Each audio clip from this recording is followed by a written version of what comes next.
Willie D Live. For me, I just always paid attention to rhyme very, very seriously. I took it very seriously. And like I said, How You Like Now is really, really a statement to the whole industry about saying, for those that even Run DMC, because I heard him say one time, yeah, but you can't make a record. Yeah, you got a reputation. People on the streets know you, but you can't make a hit record. And they were definitely kings of the mountain without question. And He crazy said that about you? yes.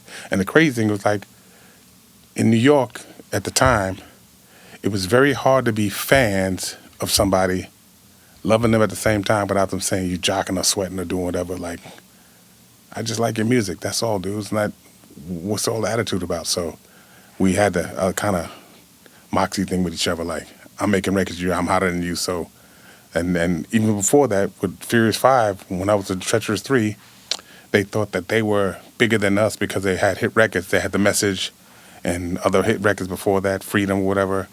So we got them right back in '81 when we had a Heartbeat, because Feel the Heartbeat was the big record of that year. So we were battling with the hot records for the most part. So it got to the point where we're always talking smack to each other no matter what. So it's very braggadocious. The position of New Yorkers is very, very condescendingly cocky. Yeah, absolutely. I know. Because, we had to get over that hump, to get that respect. It was like, you from where? Oop, man, you ain't from New York, man. You get the hell up out of here, bro. And that went for anybody outside of New York. So New Yorkers had an arrogance, over the top arrogance. Yeah. One of the other things that I would notice about New Yorkers, some of the New Yorkers, even if they liked something from outside of New York, they would not say it boldly and publicly. They would not state that publicly. They would just kind of keep it to themselves or say it between the person that they think it wouldn't let it out. Right. Right. That part I couldn't understand that. I witnessed that firsthand, being on the ground in New York when a guy did that once. We was hanging around and the guy was talking about how much he loved some of the music from outside of New York, and then a New Yorker pulled up and he stopped talking.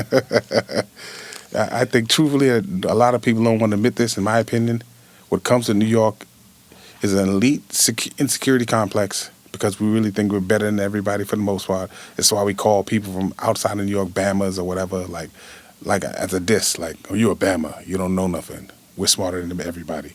On the other side of it, what they won't admit is they're very insecure with their stature. They're very insecure.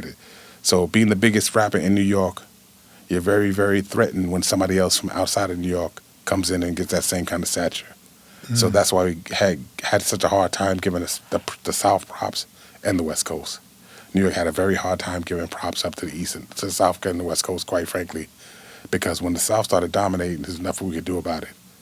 And I'm a perfect example, like the Sauce Awards, and I think Outkast, somebody out there said, South got something to say, because everybody could feel it, because New York had a very elitist kind of attitude about this is the place that hip-hop started, blah, blah, blah, so it can't be anywhere else. And if you're paying attention, if you got any sense and you're paying attention, it's going to take different forms in different places, and it's going to have different places. And I've seen with my own two eyes, Big Daddy Kane is on fire, but I had a show with Hammer, and people were yelling for Hammer in the show because we're outside of New York. It's like the world is not about New York. New York is about New York, but the world outside of New York is not about New York. So we have to learn the hard way a lot of times. What do you think about the current condition of hip-hop? Unfortunately, in my opinion, I think the thing that we never really put together to this day, the colonizer and the oppressor is really dictating what we do. Meaning, and I said I was one of the most frustrated rappers of all time, because there's so much stuff that I wanted to say I never got to say because the record company would not back it. So, and they would tell you things like, that's not hood enough. Your hood don't want to hear that. Like, how do you know you haven't been to my hood ever, and you have not been to any hood that I know of? So how do you know what the hell the hood wants? So when the things work and they make money, they just focus on the record companies trying to make money. They're not trying to make a consciousness of making any kind of movement, which is why I thought the best time in hip hop history was when Public Enemy came out in 1987. In 88 and 89, we had X-Clan, we had Lakim Shabazz, we had Poor Righteous Teachers. When it got to the place where it was so pro-black, that's when I was in bliss. I thought it was over the top. I thought we were there for sure. But again, when the gangster rap started getting more promoted, and it wasn't like, and I love Snoop together, I love Dre, without me, I'm Snoop, Dre, and Ice Cube for sure. But the company putting money behind that, I thought was very, very counterproductive for us, quite frankly. And I thought that New York is always about what they put, not New York, just the industry is always about what they put the money behind. So in this case now, we at Entropy, we got a point now where hip-hop is now taking the form of what's going to be the most popular, could make the most money for the record companies, not for the artists in particular.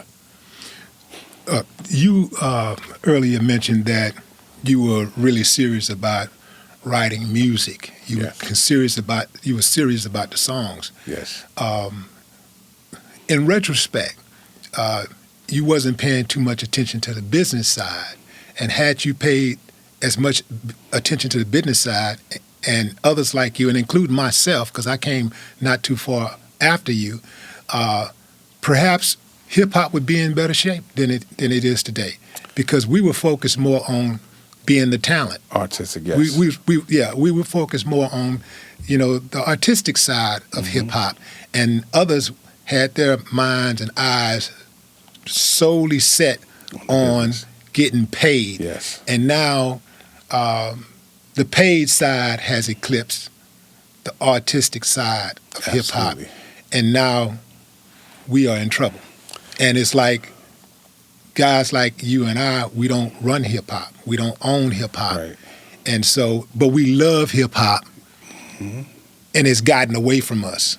Do you foresee any way of getting it back?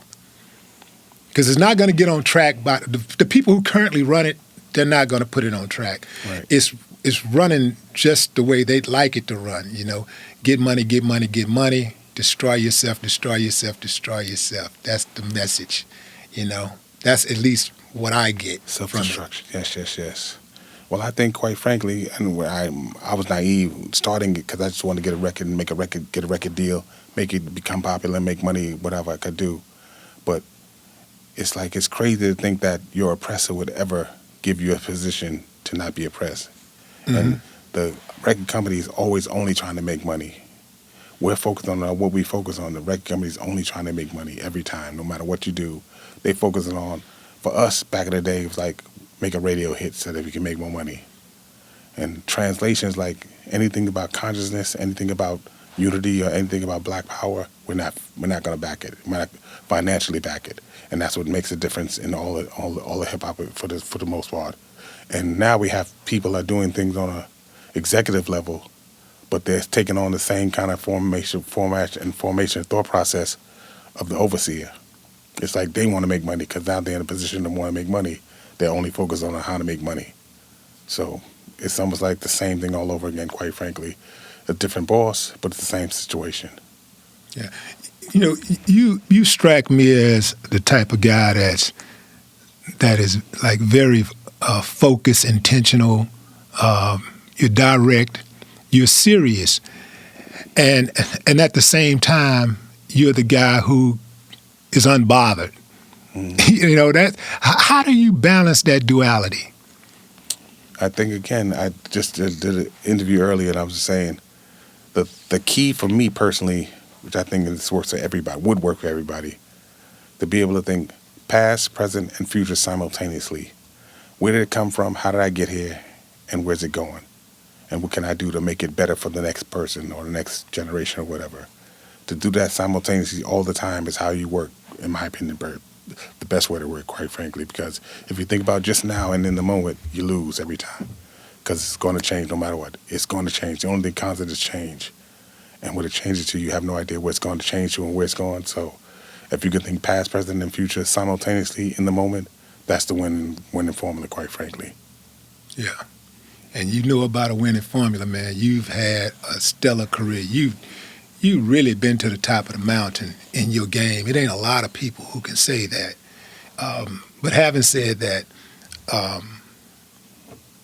is there anything that during the course of your career, was there at any point where you felt you desperately needed some advice and you didn't get that advice? And what was it? The only thing I would say again is how to counter, because you got to be very careful, because the record company again is always talking about neutering your voice and making sure you're popular. Wow, neutering your voice. Yes. Wow. Don't say what you want to say. Wow. Say what's appropriate to say. A lot of times, because I could just fly off the handle and say a lot of things just really cut close to the curve. So, and like again, calling the colonizers is offensive. I'm like, but the colonizers doing everything we're talking about. But don't call the guys colonizer. I was like, don't call a slave master a slave master. Don't call a racist a racist. Yes, you got to be politically correct. Like, why do I have to find another way to say that? Because you don't want to offend the guy that's spending the money on you. And that's where you realize your property. And like, okay. So it's a hard pill to swallow, quite frankly. Yeah. You got kids? No. No kids. Intentionally. And you did? And why? Why not? I did not want, and this is from childhood, and I said one thing that people don't pay attention to, my opinion. In poverty, the boy and the girl is pitted against each other. We're attracted to each other while simultaneously being pitted against each other. The girl definitely wants to have children, and the boy definitely does not want to actually go broke trying to have a child, whatever. So a lot of times, you want to have sex, but you don't want to be a man yet. You want to grow up like a boy, but you still want to have sex. The girl wants to have sex, and I've been in this situation lots of times.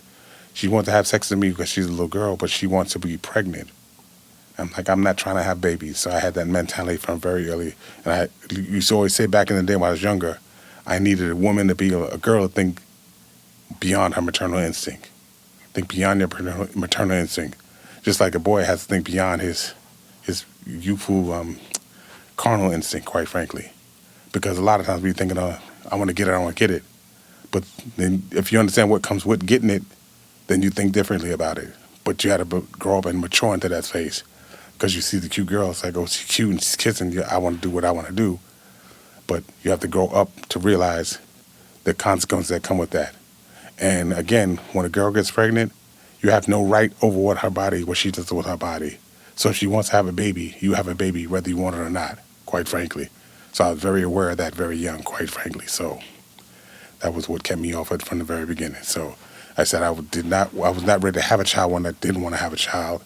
I didn't want to have that extended to the older age because I just didn't trust very easily, quite frankly, either way. And having you make a decision for me, like having a child, was a very frustrating concept for me to grasp and come up with when I was younger.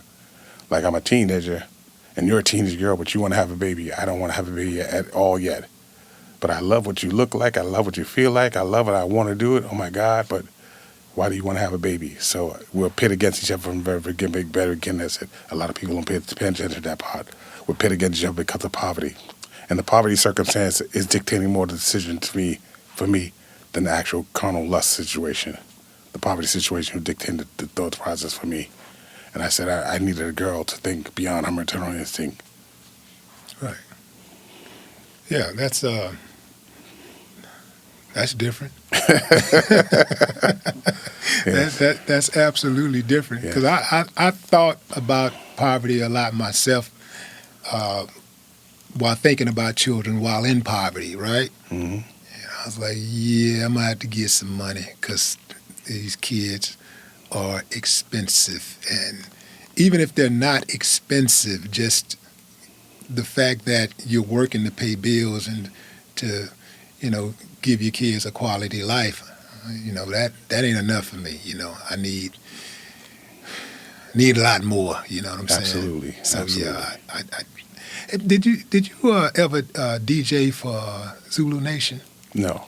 Who put that out there? Have you heard that before? Never heard that at all. Yeah, somebody told me you was a DJ for Zulu Nation. Were you ever a part of the Zulu Nation? No, very midway when it got popular. I think somewhere happened in the early '90s. It became a thing to be associated with, quite frankly. And I was always like, back to the ego part of it, my ego was always that thing where I would never be a part of a gang because I was a solo thought process mindset. And I was in the group Treacherous 3, but I stayed solo because I didn't want to deal with the intangibles of a group anymore. Just because the way the Treacherous 3 broke up, LA Sunshine quit. LA Sunshine said, we're not getting paid, and he knew money was there. And he said, if it came down to it, I'm going to wind up shooting Sylvia Robinson, who was our boss at Sugar Records at the time. And so he didn't make records, and he said he wouldn't do it anymore. And Special K wanted to be a solo artist, quite frankly. And I just hated being dictated to by other people's decisions and opinions. So I stayed solo, quite frankly. I didn't go solo. I got left to be solo.